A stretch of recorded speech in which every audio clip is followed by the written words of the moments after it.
Hi everyone, this is Dave and welcome to a new video on the Geekanoids channel. It's time for question of the day. This is a weekly series and you can tune in every Monday where I answer the most popular question that's been asked on the channel, either via a comment, or via Twitter, or in this case I was actually sent about 3 emails over the past week all asking the same question, and that is, what is going to be my next smartphone? So what is my next smartphone? Is it going to be the new iPhone when it comes out this year? Is it going to be a Google Android phone? What sort of thought process do I go through actually deciding what smartphone I'm going to purchase? And it's got more and more difficult year after year. So I'm going to let you know first of all, before I reveal what my next smartphone is going to be, as to what my current smartphone actually is, and then I'll take some questions and comments later on in this video. Now, before I reveal the current status of my smartphone, what my current daily driver is, I just want to say a big hello to all of you who've tuned into the live broadcast. Yes, this is live, so I'm going to say a shout out to the first 4 in the live chat. So big hello to Brian Eva, Andrew Walker, Peter R126 and James Baker. Thank you very much for tuning in, and thank you to everyone who's tuned in to the live broadcast. If you've got any questions, I'll take them in the latter part of this video, and indeed if you're watching this on the main Geekanoids channel after the live broadcast, then you can also leave me comments and questions down below. I answer pretty much all of them. So the current status of my smartphone, so what am I currently using first of all, what's in my pocket, what's my daily driver, however you want to put it. Well, there is a story behind this, but the current phone I'm using is not Google Android, it is the iPhone 8 Plus. So this is what I'm currently using. I've been using this for the past about week to 10 days roughly, and I'm really enjoying it because I haven't used an iPhone for my daily driver for a long time. Now, why am I using the iPhone 8 Plus? You're all probably sitting there thinking, if you're regular viewers at least, we knew it, Dave was back on the iPhone all the time. Well, no, that's not true. My daily driver has been the OnePlus 5T up until about a week to 10 days ago. I think it was a week and 1 day, so about 8 days ago. And I actually sold the OnePlus 5T because there's so many great smartphones coming out over the next couple of months, and one of them is hopefully going to be my next smartphone, and I'll reveal that very shortly. I just want to give you all a quick reminder, not all of you subscribe to the channel. I think it's roughly about 60% of my viewers on videos are non-subscribed, so please do subscribe to the Geekanoids channel. And also, not all of you follow me on Twitter, so you can see just down there, follow me on Twitter. Please follow me. I'm at Geekanoids on Twitter as well, and I also publish a lot of photos to my Instagram account. They're mainly technology, few foodie photos as well, so please do follow me at Geekanoids on Instagram. Now, you will have to excuse me croaking out my words sometimes. I've got terrible allergies this last couple of days. I've seen a lot of people complaining about their allergies lately, so please, when I croak out a word like I just did recently or just a moment ago, then that is why. I do sympathise with anyone who suffers from allergies, especially when it's getting towards the sort of summer hay fever season. It's a miserable time of year until you get them in check with sort of antihistamine or whatever.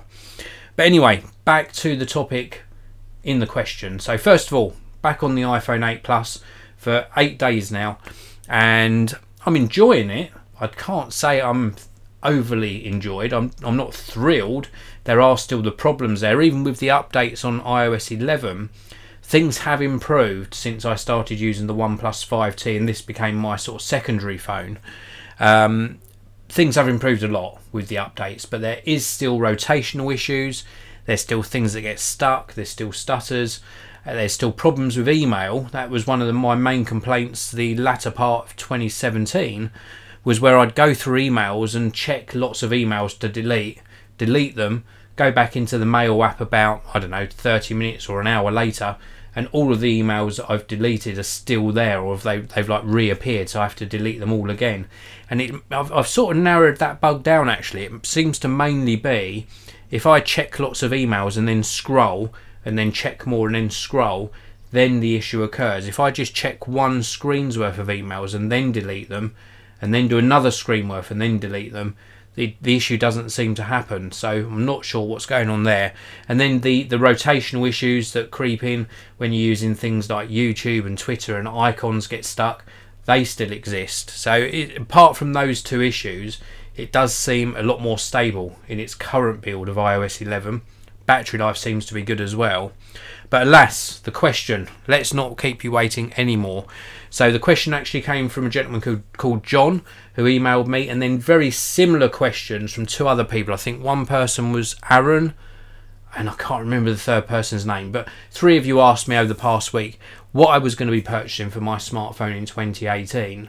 And it's a really good question, and the way that I decide these things nowadays is not necessarily on processing power or amount of RAM or benchmarks or things like that. What I like, I've sort of got it down to really three main things. The top priority for me is it has to have a good performance camera. I take a lot of photos on my smartphone, not so much video, mainly photography on the camera front, but if it does good video as well, that's a bonus. And normally if a smartphone does good photos, it normally does good video capture as well. And then the second thing that I'm really picky about is screen quality. It's one of the main reasons I didn't pick up a Pixel 2 XL as my main sort of daily driver up until now. And I was really impressed with the OnePlus 5T screen quality, which is why I kept it for so long. So screen quality, I like nice crisp whites. So it doesn't matter whether it's OLED, doesn't matter whether it's LCD, Super LCD, whatever the manufacturer's going to call it, as long as it's got nice sort of crisp, clean whites, and obviously the rest of the colours have to fall into place as well, then that's very important as well. And then the third thing isn't a specific feature, but it has to give a good user experience. So where I'm not currently getting a fantastic user experience on the iPhone 8 Plus, I'm getting an okay experience. You know, it's acceptable, but it's certainly not a stellar performance. It has to be a nice fluid experience, and I like the way Android does notifications. I like the Blue Mail app that I was using on the OnePlus 5T, and I like the sort of general overall snappiness of the operating system. I think Google Android has matured a great deal over the past year, 2 years, so much so that it's so close between the two main platforms now, being iOS and Android, and it's not essential to have an iPhone if you're in that Apple ecosystem. There are ways round a lot of things. When I first did that switch to OnePlus 5T, a lot of you were asking me in the comments or questions, you know, how are you managing, what are you missing? And I think the only thing that I still missed right up until now is losing iMessage, because a lot of my friends and family use iMessage, and having to message them on another application was the main issue. So I was using either WhatsApp or I was using Viber on occasion, but mainly WhatsApp. And I know it's a small or very, very minor inconvenience for the person on the other end to open up another app. And lots of people use WhatsApp anyway, but when they're so used to using iMessage just to send a photo and interact and put like the quick responses to messages, you know, it's something that's ingrained in the way they use their smartphone, and then you're asking them, hey, I'm going to be messaging you somewhere else. Don't send me an iMessage with a photo because you're going to get charged, you know, that sort of thing. So, you know, that was the main thing. The main thing that I still miss is iMessage. I wish there was iMessage for Android without the workarounds. I know there are workarounds. I've seen services that you've tweeted to me very kindly to try out, but I'm not keen on using a third-party service to route through the iMessage servers. I'm not sure about the privacy on something like that. So anyway, what's going to be my next smartphone? If everything is as I think it's going to be, so if everything is true in the rumours, I've also had some private emails about it, and it sounds like it's going to be a fantastic release. It's going to be the OnePlus 6. It's the OnePlus 5T served me very well up until 8 days ago, and the OnePlus 6, as long as it delivers the same quality screen, the same quality experience, they're no doubt going to improve the camera quality. Is it going to be a big jump in quality? Probably not. It's going to be a very minor step up in quality. Hopefully the battery life will be equally as good, if not a tiny bit better. The performance should be better as well. It's going to be running the very latest version of Google Android. Also, I can put Android P on it straight away. So that is going to be 99.99999 recurring. That's going to be my next smartphone. So staying with Android, at least until Apple come out with their new smartphones in the latter part of the year. And then I'll look at it again. You know, I said this before when I switched to the OnePlus 5T. Never say never. I won't necessarily never switch back to iOS as my daily driver, because Apple are doing improvements on the operating system, and if they deliver, then I might switch back at some stage. But for now, I'm sticking with Android, and the OnePlus 6 will hopefully, fingers crossed, I think the announcement's tomorrow, so I'm going to be watching with great interest and getting in my order as quickly as I can.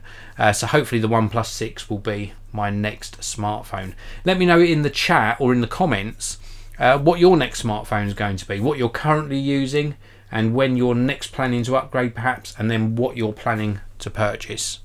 So let's take a look in the live chat. Sumu says, I was watching another video, but when I saw you were streaming, I stopped and watched that video. Excellent, thank you very much. And Sumu now says, won't you buy an S9? A Samsung Galaxy S9 has been tempting. In fact, either last weekend or the weekend before, there was an S9 Plus, really good offer in the UK that worked out around about £569 for an outright purchase on an S9 Plus. And I'd be lying if I said I wasn't tempted, but I'm not a big fan of Samsung smartphones. I've had issues with customer service prior, long time ago now, but still had issues with customer service, and it sort of stuck with me, you know. So I'm sort of not that keen on trying it again. And although the camera works extremely well on the S9 and S9 Plus, sometimes for some users, and this is only me reporting what I've heard, sometimes it is hit and miss. But other than that, beautiful phone, really nice screen as well. So yes, it was tempting, but I'm going to wait out another couple of days for the OnePlus 6. Andrew Walker says, I think the announcement is the 16th for the OnePlus 6. I will check that as soon as I finish this live broadcast just to find out. And Audi123000, will you stream tomorrow with your opinion about the OnePlus 6 when it is announced? I have got that planned. I will do, or at least try and do, if my schedule allows, I will try and do a OnePlus 6 update for you with my opinion on the new smartphone soon after it happens. So do stay tuned for that. Thanks very much for taking part in the live chat section of this live broadcast. So thank you all for tuning in. And if you've got any comments or questions when I've ended this video, please do leave them down in the comment section. I appreciate each and every one of you. Thanks for taking the time out of your day to watch. I hope you're having a fantastic day as well. Thanks for watching. I'll see you next time.